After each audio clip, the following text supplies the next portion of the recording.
Et c'est intéressant le point sur le fait que, enfin, le patient qui se retrouve patient client qui se retrouve à parler tout seul finalement, à occuper toute la discussion, parce que ça ressemble à une expérience que j'ai moi-même eue, je dois dire.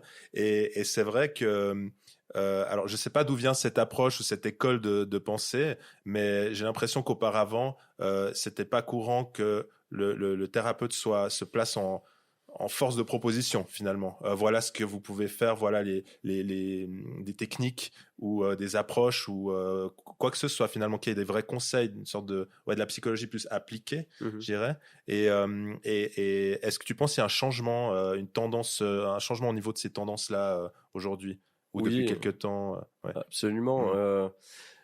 C'est vrai que c'est historiquement, en fait, la psychologie, elle s'est construite avec la psychanalyse. Donc, Freud, Lacan, Jung, tout ça. Et c'est vrai que c'était une approche où le psy n'intervient pas du tout, où c'est vraiment de l'association libre. Et donc, ça s'est construit là-dedans. Mais le problème, c'est que c'est une approche qui n'est pas du tout validée scientifiquement. Freud, il y a plein de controverses par rapport à lui, par rapport à... C'est très intéressant sur la réflexion, mais par contre, il y a plein d'études de cas qui sont complètement inventées, par exemple. Freud, il a fait finalement assez peu de thérapie. Il s'est vite lancé dans l'analyse psychanalytique. Donc, si tu veux devenir psychanalyste, tu dois faire une analyse de plusieurs années. Et lui, s'est très vite spécialisé là-dedans. Donc, en fait, c'était un théoricien, mais pas forcément un très bon praticien. Et en fait, malheureusement, on a encore beaucoup cette image de la psy, de la psycho comme un endroit où on vient juste parler, puis le psy écoute. Puis après, ça s'est développé, il y a d'autres approches, mais maintenant qui commencent déjà à dater, dans les années 50, 60. Maintenant, il y a une multitude d'approches, l'approche systémique, TCC, humaniste. TCC, c'est-à-dire Ouais, oui, c'est thérapie cognitivo-comportementale. Okay. Donc, en gros, tu travailles sur les pensées et les comportements, l'impact qu'il y a entre les deux. Systémique, c'est plutôt, tu vois la personne pas dans son individualité, mais tu inclus tout le système qu'il y a autour, familial, sociétal, etc. Donc, tu vas beaucoup plus chercher dans les relations, etc.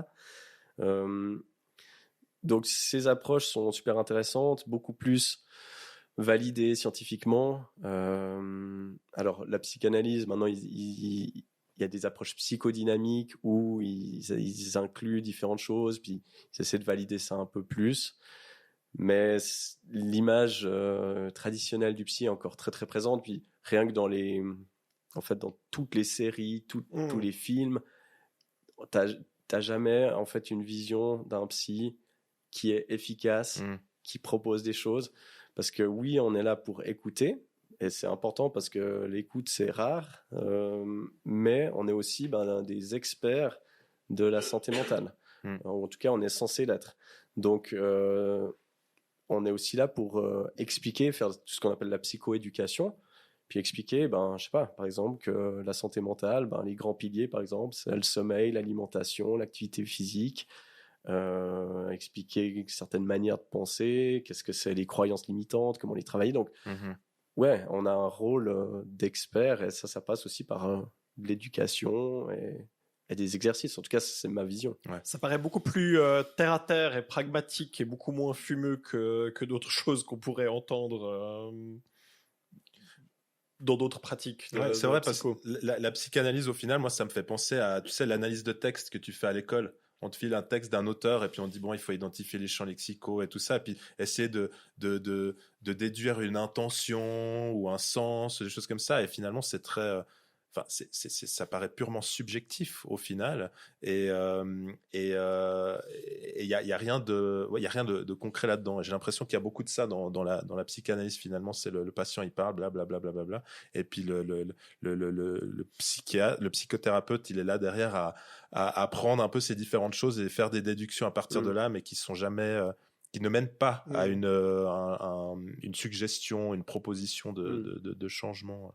Je pense que ça peut être une approche très intéressante, mais moi je le verrais plus d'une manière un peu philosophique ou d'exploration de soi, de sa psyché. Enfin voilà, ça peut, pourquoi pas. mais Ça a des mérites, tu dis. Ouais. oui, Ouais. non, moi c'est vraiment pas une approche que j'apprécie, mais je pense elle peut avoir ses avantages, mais dans un cadre thérapeutique, non, je pense pas clairement pas que ça soit l'approche à privilégier. Ouais. Mais pour les autres pratiques, tu disais qu'elles étaient prouvées scientifiquement. Mhm. En même temps, ça va être super difficile de prouver scientifiquement, d'éliminer tous les facteurs confondants que tu pourrais avoir. Donc, est-ce qu'on arrive vraiment à avoir arriver à une preuve sur l'efficacité de ce genre de thérapie? Alors, c'est un très bon point. C'est clair que c'est pas comme, je vais dire comme un médicament, mais même un médicament, t'as jamais 100% de réussite, tout comme ça. Donc, c'est toujours à prendre avec un peu de distance. Mais oui, là où il y a le plus d'études qui sont faites, c'est dans la TCC. Aussi parce que c'est une approche où peut-être c'est plus simple de faire des mesures. Puis où, voilà, il y a quand même pas mal d'études avec, en double aveugle, qui sont validées, mais après, oui, il y a toujours des variables qui échappent, bien sûr, ça c'est clair.